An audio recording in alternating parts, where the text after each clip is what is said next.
paz do Senhor Jesus, tudo bem? Hoje nós vamos estudar a quarta e última parte do estudo sobre descobrindo o meu chamado. Como eu venho falado, este estudo faz parte do projeto do Grupo Débora do século XXI, que é um grupo de WhatsApp voltado para mulheres.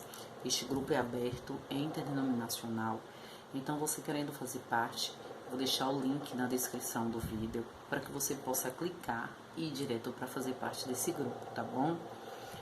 E todo mês nós estaremos estudando sobre um tema específico. Em janeiro nós estudamos sobre a vida espiritual. Neste mês de fevereiro estamos estudando sobre o chamado, descobrindo o chamado. Hoje estamos finalizando esse estudo de descobrindo o chamado, para que semana que vem, em março, nós iremos já começar outro estudo com outro assunto, tá bom? Vou fazer um apanhado geral. Vou ler primeiro, depois eu faço um apanhado geral. Como entender o chamado misterioso e miraculoso de Deus? O chamado de Deus está frequentemente além do que podemos entender. Portanto, não se apoie em seu próprio entendimento e lembre-se, Deus é ativo e no tempo certo faz com que os ouvidos se abram e os olhos vejam seus propósitos e planos. Lucas 4, capítulo 4, versículo 18 e 19. Ao falar sobre o chamado de Deus, devemos ter cuidado. Deus chama todos os cristãos para conhecê-lo e viver para sua glória. Isso é verdade. Mas chamados específicos terão uma aparência diferente para cada um. Deus escolhe o tempo, o lugar, a maneira, o conteúdo e os meios para expressar sua vontade ao seu povo. O chamado vai muito mais além do que podemos imaginar. Quando Deus nos mostra algo sobre nosso chamado, tendemos a pensar que aquilo é o nosso chamado em sua plenitude. Mas você irá se admirar ao descobrir que o que viu ou sentiu é somente uma amostra da total dimensão que envolve o chamado de Deus na sua vida. Todos nós temos sonhos e fazemos planos, porém nem sempre o meu chamado terá a ver com o meu sonho, mas com certeza será o lugar da minha realização. Dizer não para o chamado de Deus não libera você da tarefa que ele lhe comissionou. Ezequiel capítulo 3, versículo 16. Além dessa passagem do livro de Ezequiel, quando Deus o chama como atalaia sobre a casa de Israel, temos também o livro do profeta Jonas, que nos conta quando o profeta resolveu não obedecer ao chamado de Deus. O Senhor promete sua presença e todos os recursos necessários para o cumprimento da chamada, mas ordena a sua obediência e não negocia essa atitude conosco. Se você obedece aos princípios da Escritura Sagrada, os princípios irão honrar as promessas. A durabilidade da chamada não é somente enquanto você viver, ela vai até mesmo depois da sua morte, no reflexo das suas obras que permanecem no seu legado. Para descobrir sua chamada, é necessário estar aberto ao que Deus vai falar e buscar conhecê-lo. É necessário dar testemunho, buscar conhecimento. Você não pode falar de quem não conhece. É preciso ser útil, servir seu ministério local. Deus não te colocará em algo grande se você não tiver sido útil nas pequenas coisas. Não temos que estar somente enraizados em Deus, mas precisamos dar frutos, porque são os frutos que testificam o quanto eu estou em Cristo. Quanto mais enraizado estou, mais frutos darei. E quanto mais fruto eu der, mais o Senhor irá aprimorar a vontade dele na minha vida. Como eu vim falando em todas as semanas acerca do chamado. Tão importante quanto descobrir o chamado de Deus é querer estar ativo na obra, é obedecer à vontade de Deus, é fazer o que Deus manda na hora que Ele manda, do jeito que Ele manda e como Ele manda. E algo muito importante acerca do chamado é que o fato de eu não querer, de eu não aceitar o chamado de Deus na minha vida não me libera do chamado. Eu posso não querer, eu posso não gostar, eu posso não aceitar, eu posso não fazer, mas isso não me libera do chamado. Ou seja, se eu não faço, se eu não aceito, se eu não executo, eu estou em desobediência com Deus. Aquilo não será dado para outra pessoa. Muitas vezes nós oramos, manda outro, Senhor. Manda outro mais capacitado, manda outro que saiba fazer, manda outro que tenha mais recursos, manda outro que saiba falar bonito, que tenha mais conhecimento, que tenha mais isso, aquilo outro. Mas temos que entender que Deus ele chamou a mim e a você. Se Ele chamou a mim e a você para determinada obra, aquela determinada obra só pode ser feita por mim e por você. Pode acontecer de Deus até colocar outra pessoa para fazer aquilo, mas isso não vai tirar o preço que eu e você vai pagar pelo fato de não termos feito. Isso nós temos que entender, porque é algo muito sério. É algo muito sério, porque muitas pessoas recebem a unção na cabeça, muitas pessoas recebem o título e não cumprem com aquilo ao qual foi chamado para fazer e acha que somente vai dando desculpa e que Deus vai aceitando. Mas no livro de Ezequiel, Deus vem deixando bem claro, quando ele fala no Ezequiel capítulo 3, que ele diz: Ezequiel, você foi posto como atalaia da casa de Israel. Se tiver que chamar a atenção de alguém e você não chamar e aquela pessoa vier a perecer, o sangue daquela pessoa será cobrado de sua mão. Agora, se tiver que chamar a atenção de alguém e você chamar e aquela pessoa não se converter do seu mau caminho, aí o sangue é com ele, não é com você, porque a sua responsabilidade você cumpriu.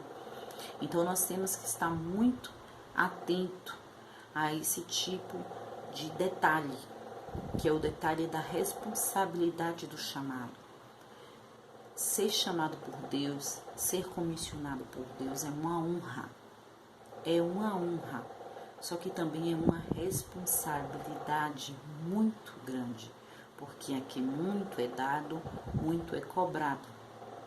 Então não é só, porque eu quero ser, porque eu acho bonito ser, porque eu acho bonito o título, porque eu acho bonito o nome, porque eu acho bonito isso, porque eu acho bonito aquilo, porque eu acho bonito aquilo outro. Não.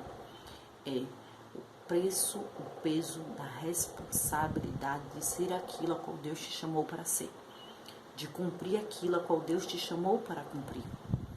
Então, entenda que o seu chamado não vai ser igual ao de outra pessoa, ou da outra pessoa não vai ser igual ao seu, porque os chamados são diferentes para a vida de cada um, mesmo que tenha o mesmo título, ainda assim o chamado é diferente. O chamado ele vai muito mais além do que podemos imaginar.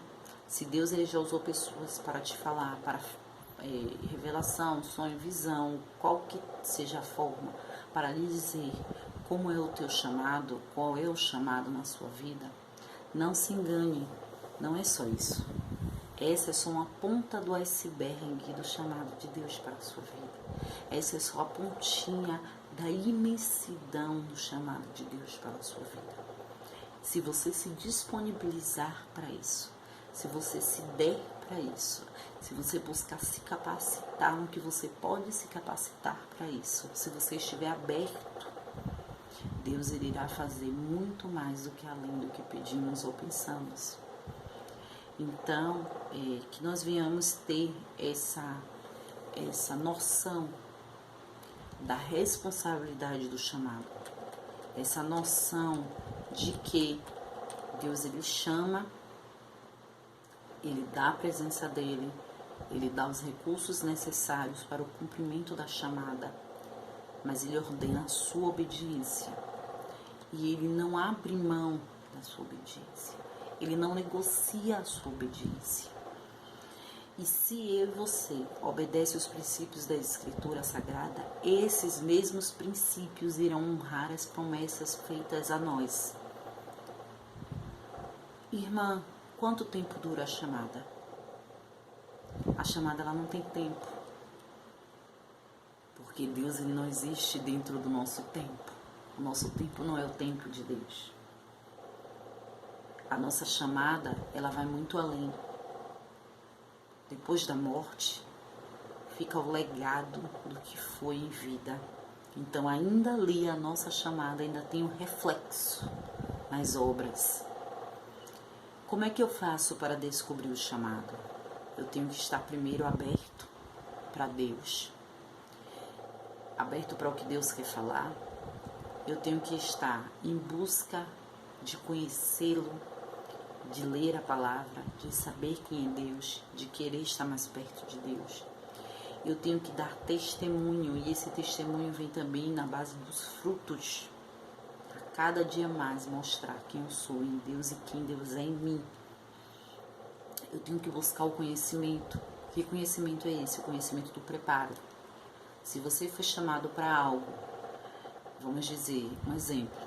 Se foi chamado para o ministério, seria chamado ministério de louvor. Sua voz já é bonita, beleza, lindo. Mas se você pode pagar uma aula de canto, pague. Se você pode estudar um instrumento, estude. Se você não pode, busque os meios gratuitos. A internet está aí cheia, o YouTube está aí cheio. Ou seja, procure se capacitar no que você pode se capacitar. Ah, irmã, mas na hora Deus não vai descer a unção e vai ser lindo e vai ser maravilhoso e o céu vai abrir. Sim, vai. Mas se você puder se capacitar, se você puder tomar um curso, vai ser mais lindo ainda. Não é dizer que vai ser você, não, vai ser a unção de Deus junto com a sua capacitação, junto com o que você tem buscado, junto com o que você tem conhecido. Se você tem um outro exemplo, um chamado na palavra, de pregar, de ensinar, o que é que você tem que fazer? Ler a Bíblia. Porque o Espírito Santo ele vai te lembrar do que você leu. Ele não pode te lembrar do que você não leu. Então o que é que você tem que fazer? Ler a Bíblia, ler livros, estudar.